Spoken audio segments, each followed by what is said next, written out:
Salut, c'est symétrique. Non, je me lance pas dans la spéléo. Je voulais vous parler du nouveau projet, le prochain projet. Un projet qui sera sur le long terme, je pense. Je sais qu'il y a la 106, je vous donnerai des nouvelles très vite de la 106, promis. Mais pour le moment, je voulais vous présenter quelque chose qui me tient à cœur et qui est assez unique, je pense. Vous ne devez pas en voir beaucoup sur YouTube. Vous êtes prêts? Le prochain projet, c'est ça. Un Peugeot J9, 2 litres, 70 chevaux. Dans son jus. C'est-à-dire rouillé. Mais bon, c'est un utilitaire, donc la rouille ça compte moins qu'un utilitaire, on va dire. Non. Alors, là j'ai enlevé la calandre, elle est dans le camion. Parce que dans la prochaine vidéo, je vais enlever le radiateur pour voir si le moteur est bloqué. Le but, ça va être de le remettre en route, refaire les freins au mieux possible. Idéalement trouver des pneus, réparer 2-3 choses. Et lui faire passer le contrôle technique. Ça doit être dangereux. Donc lui faire passer le contrôle technique pour refaire une carte grise. C'était le véhicule de mon père. J'y tiens pas mal. J'aimerais le faire rouler à nouveau. Pas forcément le retaper à neuf. Refaire des choses au fur et à mesure. Il avait déjà été repris de temps en temps. On voit qu'il y a des traces d'anti-rouille un peu partout. L'avant ça va, il a l'air propre. Non mais vous voyez, ça a été entre guillemets tagué à l'anti-rouille. Bon, c'était pour empêcher que ça rouille, quoi. Voilà, l'arrière est par contre mort. Il n'y a plus de joint ici. Les portes là.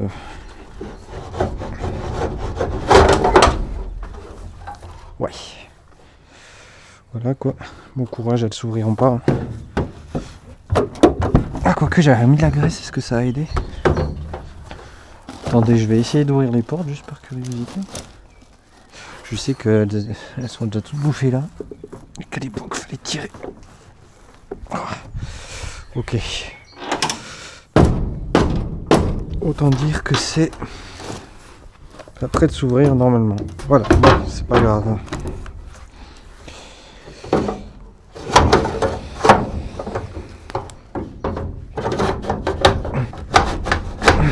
Voilà, bon, il faudra reprendre 2-3 choses.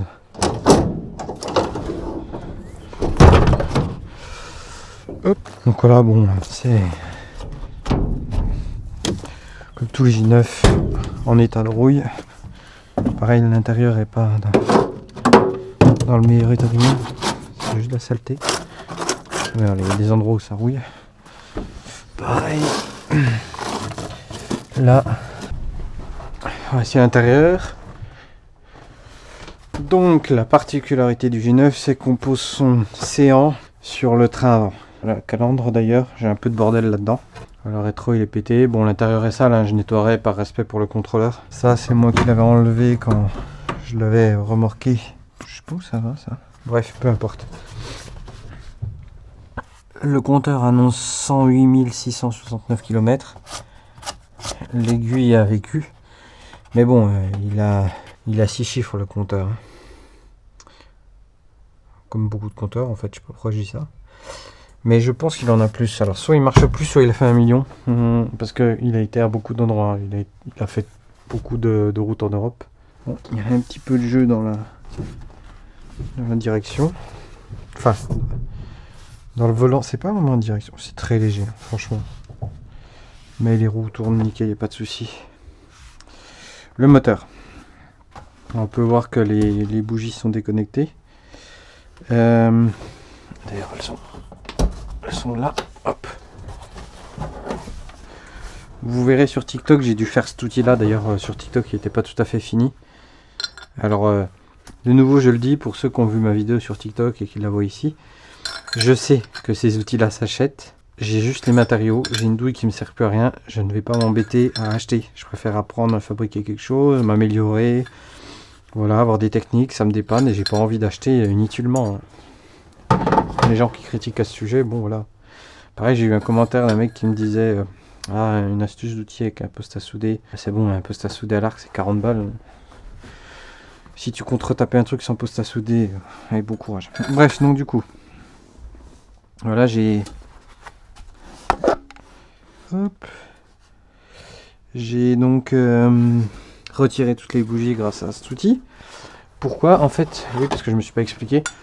Pourquoi j'ai dû faire cet outil? Parce qu'en fait, alors c'est pas un problème d'aller jusqu'en bas avec une douille à bougie, mais ce système-là, il est difficile à démonter quand c'est dans le puits, parce qu'en fait là on n'a pas de prise. Il y a cette prise là, mais quand c'est dedans, c'est pas accessible.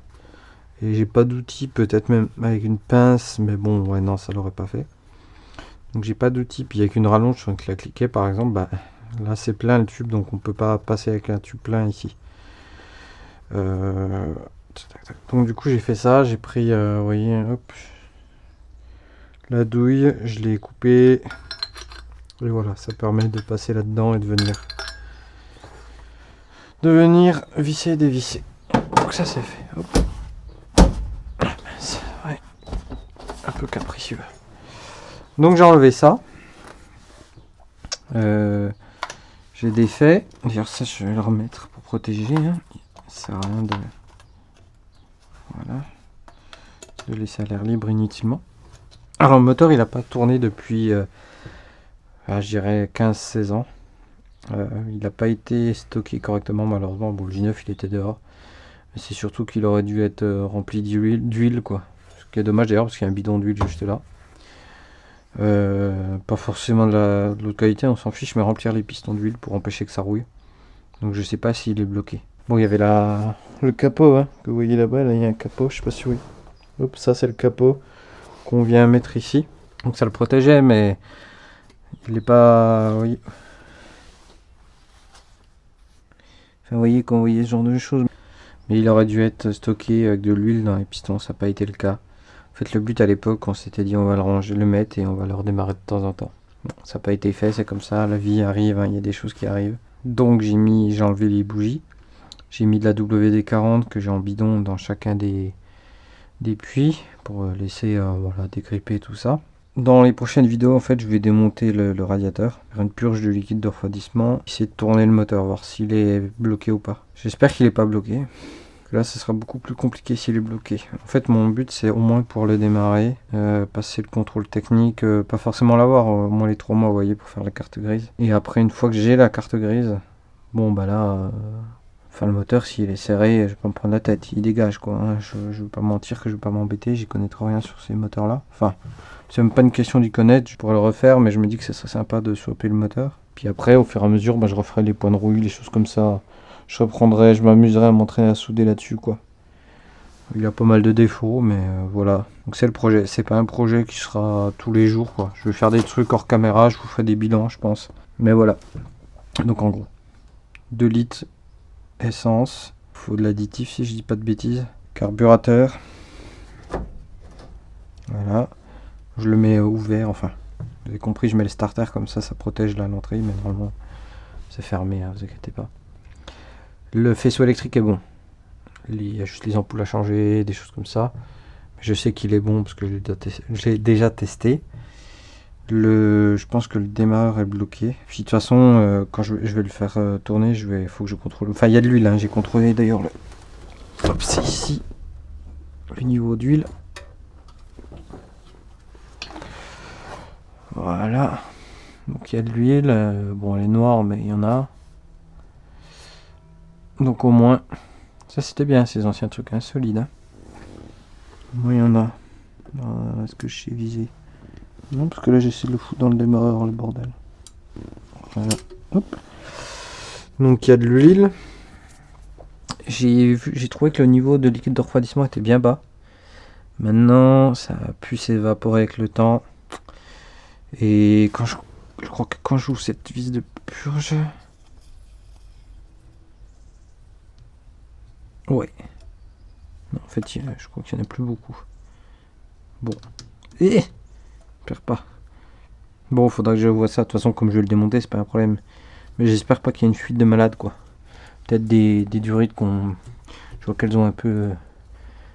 voilà, elles ont du résidu, donc peut-être qu'elles ont fui un peu. Pas grave, on reprendra ça. On remettra peut-être de nouveaux colliers, histoire que ça tienne. On vérifiera.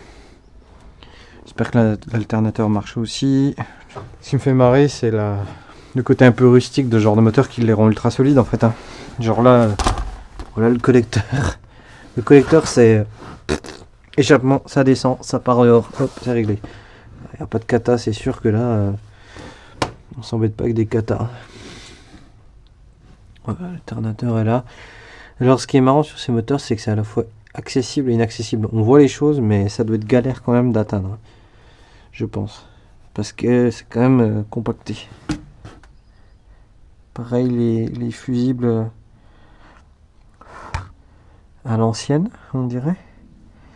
Ça pourrait être cool de moderniser tout ça. Je sais pas si c'est quelque chose qui se fait. Des relais qui traînent. Je crois qu'il y a des bestioles qu'on fait leur nid là. Bon, on reprend dehors parce que la caméra a encore surchauffé. Et comme ça m'a coupé plusieurs fois, je sais même pas où on en est. Bref.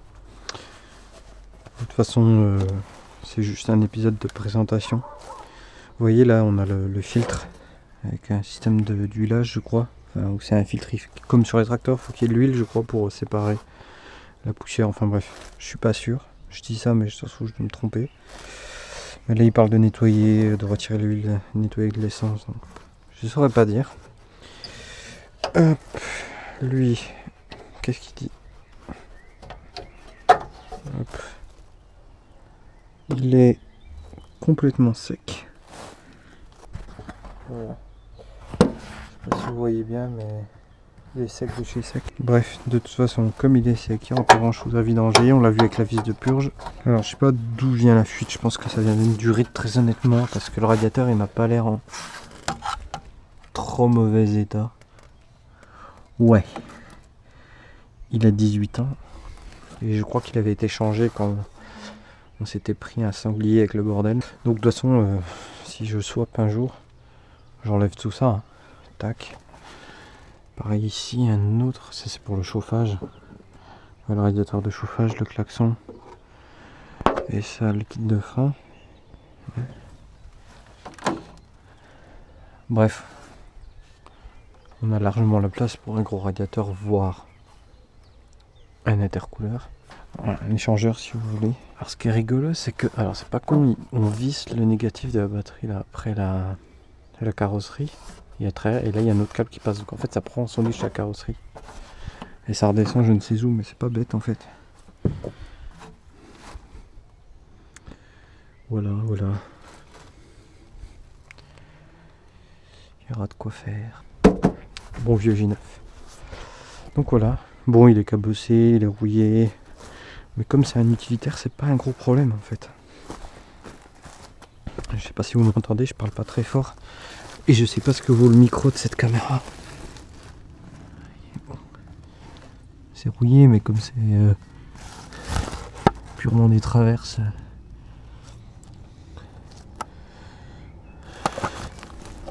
Voilà, c'est pas comme sur une voiture en fait. Vous voyez ce que je veux dire?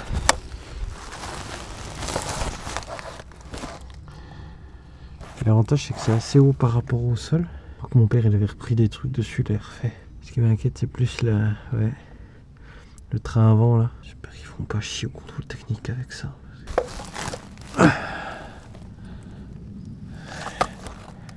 Ouais. Puis les pneus, faudra que je trouve des pneus. Ça va en vrai en dessous, hein. C'est juste la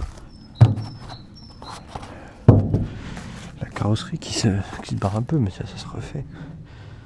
Ce qui est bien avec ça, c'est que c'est des trucs droits taillés à la serpe. Pas beaucoup de formes complexes, donc ce sera facile. Ouais bon, il a pris cher par endroit. Je vais essayer de monter pour vous montrer le toit sans me faire éclater. Voilà.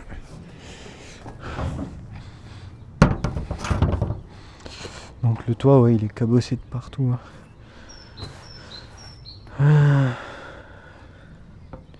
Mais bon.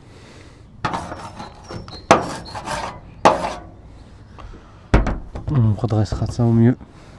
Et on va dire que ça fait partie de son charme. Bon, il y a une fuite là-bas, mais je la reprendrai, c'est pas un problème.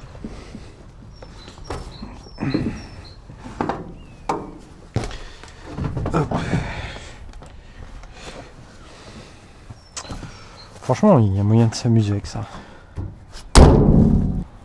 Voilà, j'espère que le projet J9 va vous plaire. En tout cas, moi j'ai hâte de bosser dessus. J'aimerais vraiment entendre ce moteur là, ça me ferait vraiment plaisir. Ce qui me fait le plus peur, c'est les freins arrière et que le moteur soit grippé. Ah, ça me ferait chier. On verra bien.